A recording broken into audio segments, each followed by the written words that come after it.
आज मैं आपके लिए एक बहुत ही आसान सी केक की रेसिपी लेकर आया हूँ जिसको हम कढ़ाई के अंदर बनाएंगे। और इस केक को बनाने के लिए जो भी सामग्रियाँ लगेगी वो ऑलमोस्ट हर किसी के घर में रहती ही है। तो यहाँ पर इस केक को बनाने के लिए पहले आपको चाहिए 1 कप कर्ड यानी कि दही। याद रखें कि आपको यहाँ पर फ्रेश दही का इस्तेमाल करना है। ये जो दही है ये खट्टा नहीं रहना चाहिए, क्योंकि अगर ये दही बहुत ज़्यादा खट्टा होगा तो फिर इसके टेस्ट को बैलेंस करने के लिए आपको बहुत सारी चीनी का इस्तेमाल करना पड़ेगा। तो हो सके तो यहाँ पर फ्रेश दही का ही इस्तेमाल करें। तो यहाँ पर हमें इस दही को अच्छे से फेंटना है ताकि ये एकदम ही स्मूथ और सिल्की हो जाए। यहाँ पर ये जो दही है इसको मैंने अच्छे से फेंट लिया है और ये एकदम ही स्मूथ हो चुका है। तो अब हमें यहाँ पर इसमें डालनी है चीनी। तो हमें यहाँ पर चाहिए 1.5 कप पाउडर्ड शुगर यानी कि पीसी हुई चीनी। यदि आपके पास पाउडर्ड शुगर नहीं है तो जो नॉर्मल चीनी आती है उसको मिक्सी में डालिए और उसको ग्राइंड कर लीजिए और आपकी जो पाउडर्ड शुगर है वो रेडी हो जाएगी। तो पहले मैंने यहाँ पर 1 कप चीनी डाली हुई थी और अब मैं यहाँ पर आधा कप चीनी और डाल रहा हूँ। तो टोटल हमें यहाँ पर इस केक को बनाने के लिए 1.5 कप चीनी लगेगी। ये जितने भी मेजरमेंट्स मैं आपको बता रहा हूँ यही सारे मेजरमेंट्स आपको भी फॉलो करने हैं ताकि आपकी भी जो केक है वो अच्छे से बनकर आए। इस चीनी को भी हमें यहाँ पर इस दही में अच्छे से मिक्स करना है और यहाँ पर चीनी के कोई भी टुकड़े नहीं रह जाने चाहिए। जब चीनी एक बार मिक्स हो जाए तब आपको यहाँ पर इसमें डालना है आधा कप ऑयल। आपको यहाँ पर रिफाइंड ऑयल का ही इस्तेमाल करना है। यहाँ पर आपको सरसों का तेल या किसी और ऐसे तेल का इस्तेमाल नहीं करना है जिसमें बहुत ही स्ट्रॉन्ग स्मेल और फ्लेवर हो। अब हमें यहाँ पर इस तेल को इसमें अच्छे से मिक्स करना है। जैसे कि आप देख सकते हो कि अभी ये जो तेल है ये ऊपर की तरफ तैर रहा है, तो इसको हमें अच्छे से मिक्स करना है ताकि ये इस दही के साथ और चीनी के साथ घुल जाए। अब हमें यहाँ पर चाहिए 2 कप सूजी यानी कि सेमोलिना, जिसको हम रवा कहते हैं। तो यहाँ पर आपको एकदम ही बारीक वाली सूजी का इस्तेमाल करना है। यदि आपके पास बारीक वाली सूजी नहीं है तो जो नॉर्मल सूजी होती है उसको मिक्सी में डाल के एक बार ग्राइंड कर लीजिए और आपकी बारीक वाली सूजी रेडी हो जाएगी। मेरे पास भी यहाँ पर बारीक वाली सूजी नहीं थी तो मैंने भी इस सूजी को मिक्सी में डाल के इसको बारीक कर लिया है। तो बस इस सूजी को हम इस बैटर में एक बार अच्छे से मिक्स करेंगे। इस केक को बनाना इतना आसान है ना कि मुझे यकीन है कि इस वीडियो को पूरा देखने के बाद आप इस रेसिपी को ज़रूर ट्राई करोगे। चलिए यहाँ पर इस बैटर में मैंने सूजी को अच्छे से मिक्स कर लिया है, लेकिन अभी फ़िलहाल ये जो बैटर है ये काफ़ी गाढ़ा है, तो हमें यहाँ पर इसमें डालना है दूध। तो यहाँ पर इस रेसिपी में हमें आधा कप दूध लगेगा। तो पहले हमें यहाँ पर सिर्फ 1/4 कप दूध का इस्तेमाल करना है और बाकी का जो 1/4 कप दूध है उसको हम बाद में यूज़ करेंगे। चलिए यहाँ पर हमारे जो बैटर है ये बनकर रेडी हो चुका है और इसकी जो कंसिस्टेंसी है ये अभी फ़िलहाल ऐसी है, लेकिन अभी हमें यहाँ पर इस बैटर को ढक कर इसे हम 10 मिनट के लिए रेस्ट करने देंगे ताकि ये जो सूजी है ये अच्छे से फूल जाए। और जब तक हमारा बैटर रेस्ट करता है तब तक हम बाकी की तैयारी कर लेते हैं। तो यहाँ पर हम इस केक को एक कढ़ाई के अंदर बनाने वाले हैं और जैसे हम अवन को प्रीहीट करते हैं उसी तरह हमें यहाँ पर इस कढ़ाई को भी प्रीहीट करना है। जैसे किसी भी चीज़ को फ्राई करने से पहले हम तेल को गर्म करते हैं, बस उसी तरह ही हमें यहाँ पर इस कढ़ाई को भी अच्छे से गर्म करना है। तो उसके लिए हमें इस कढ़ाई में डालना है 1 कप नमक। इस नमक को हम हर जगह पर अच्छे से स्प्रेड कर लेते हैं और ऐसा नहीं है कि आपने एक बार इस नमक को इस्तेमाल कर लिया तो आप इसको वापस इस्तेमाल नहीं कर पाओगे। आप जितनी भी बार बेकिंग करोगे तो आप इसी नमक को बार बार यूज़ कर सकते हो। अब हमें यहाँ पर इस कढ़ाई को ढक कर इसे हाई फ्लेम पर 10 मिनट के लिए गर्म होने देना है।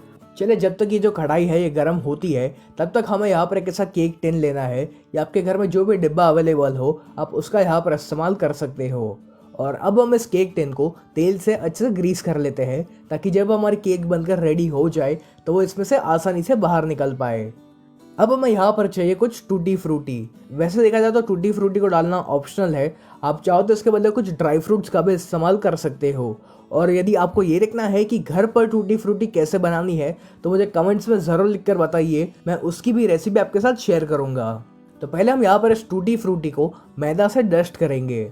इस टूटी फ्रूटी को हम मैदा से इसलिए डस्ट कर रहे हैं ताकि जब हम केक को बेक करें तो जो टूटी फ्रूटी है ये अपनी जगह पर ही रहे।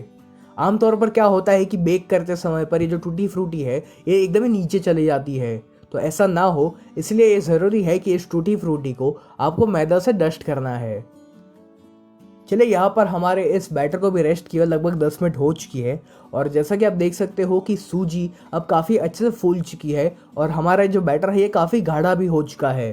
तो अब इसकी कंसिस्टेंसी को एडजस्ट करने के लिए जो 1/4 कप दूध हमने साइड पर रखा हुआ था वो हम यहाँ पर इस पर डालेंगे।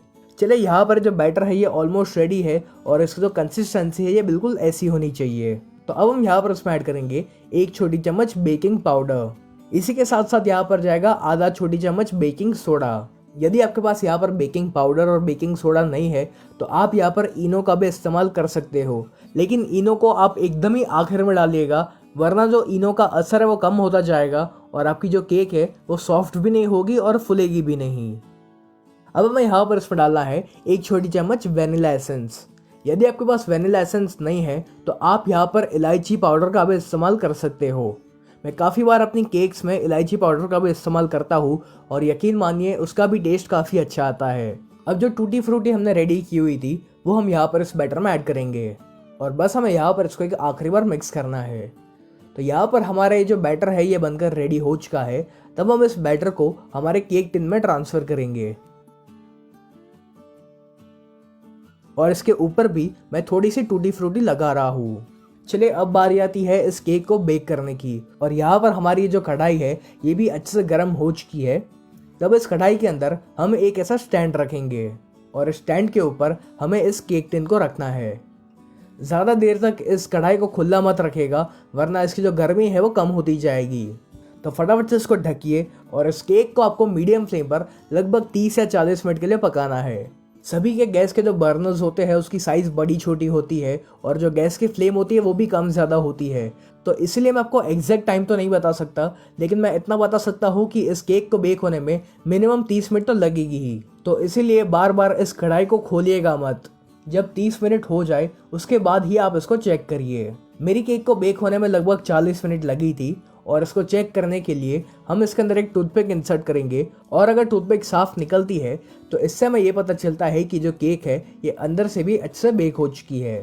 तो चलिए अब हम इस केक को बाहर निकाल लेंगे और इसी के साथ साथ ये जो स्टैंड है इसको भी हमें बाहर निकालना है।